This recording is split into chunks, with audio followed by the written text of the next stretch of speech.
নমস্কার বন্ধুরা, জবজেনিক্স ইউটিউব চ্যানেলে আপনাদের প্রত্যেককে স্বাগত। ডিএ নিয়ে অত্যন্ত গুরুত্বপূর্ণ একটি আর্টিকেল একটি দৈনিক পত্রিকায় প্রকাশ করা হয়েছে, যেটা প্রতিটা সরকারি কর্মীর অবশ্যই জানা প্রয়োজন। প্রথম হেডলাইনে দেখতে পাচ্ছেন, বাড়ছে চাপ, ডিএ বেতন ইস্যুতে মুখ্যমন্ত্রীর কাছে হাজির রাজ্য সরকারি কর্মীরা, তোলপাড়। এই হেডলাইন নিয়ে কিন্তু এই আর্টিকেলটি প্রকাশ করা হয়েছে।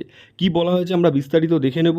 তার আগে বলে রাখবো, যারা চ্যানেলে নতুন প্রথমবার ভিজিট করেছেন, চ্যানেলটিকে সাবস্ক্রাইব করে অল বেল আইকনটি বাজিয়ে রাখুন। ভিডিওটি লাইক করে অনেক অনেক শেয়ার করে দিন, যাতে জনস্বার্থে সকলের কাছে এই ভিডিওটি পৌঁছে যেতে পারে। বাড়ছে চাপ, ডিএ বেতন ইস্যুতে মুখ্যমন্ত্রীর হাজিরার রাজ্য সরকারি কর্মীদের। এর আগে বহুবার তারা চিঠি পাঠিয়েছেন। সংগ্রামী যৌথ মঞ্চ তথা সরকারি কর্মী সংগঠনগুলি চিঠি পাঠিয়েছেন মুখ্যমন্ত্রীর সাথে ডিএ সংক্রান্ত আলোচনার জন্য। মুখ্যমন্ত্রী কোনোবারই দেখা করেননি এবং বারবার একই কথা আওড়ে গেছেন যে ডিএ এখন প্রদান করা সম্ভব নয়, রাজ্য যতটা মনে করবে ঠিক ততটাই বেতনের সঙ্গে ডিএ দেওয়া হবে। কিন্তু এই রাজি মানতে নারাজ সরকারি কর্মী সংগঠনগুলি। সংগ্রামী যৌথ মঞ্চ সহ একাধিক মঞ্চ অলরেডি আন্দোলন করছেন মাঠে ঘাটে এবং কেস চলছে সুপ্রিম কোর্টে। রাজ্যের এই অজুহাত কোনোদিনই রাজ্য সরকারি কর্মীরা মানেননি। বাধ্য হয়ে মুখ্যমন্ত্রী ঘোষণা করেছেন 4%, এই নিয়ে 14% ডিএ পাচ্ছেন রাজ্য সরকারি কর্মীরা। ইতিমধ্যে কেন্দ্র সরকারের থেকে 10,000 কোটি টাকা পেয়েছে রাজ্য সরকার, বিভিন্ন খাতে খরচা করছেন। শোনা যাচ্ছে শীঘ্রই ডিএ ঘোষণা হতে পারে। জুলাই মাসের শেষ সপ্তাহে প্রতিটা সরকারি কর্মী 3% বেতন বৃদ্ধি পায় তাদের বেসিক স্যালারির ওপরে। শোনা যাচ্ছে এই স্যালারির সঙ্গে ডিএ ঘোষণা করতে পারেন মুখ্যমন্ত্রী।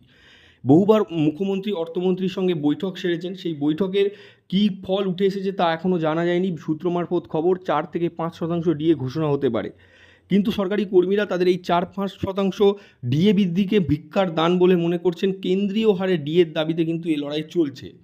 জুলাই মাসে সুপ্রিম কোর্টে ডিএ মামলার শুনানি রয়েছে। সেক্ষেত্রে সুপ্রিম কোর্টে রাজ্য সরকারি কর্মীরা জয়লাভ করলে রাজ্য সরকারকে সমস্ত বকেয়া ডিএ মিটিয়ে দিতে হবে।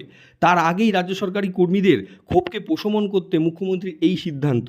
এক্ষেত্রে 6% ডিএ, 5 থেকে 6% ডিএ এবং 3% বেতন বৃদ্ধি করবেন, এমনটাই আন্দাজ করা হচ্ছে।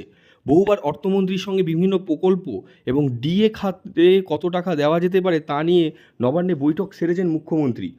এমনটাই ইঙ্গিত হচ্ছে মুখ্যমন্ত্রী খুব শীঘ্রই এই ডিএ পুনরায় ঘোষণা করবেন, যাতে রাজ্য সরকারি কর্মী সংগঠনগুলির রাগকে প্রশমন করা যায়।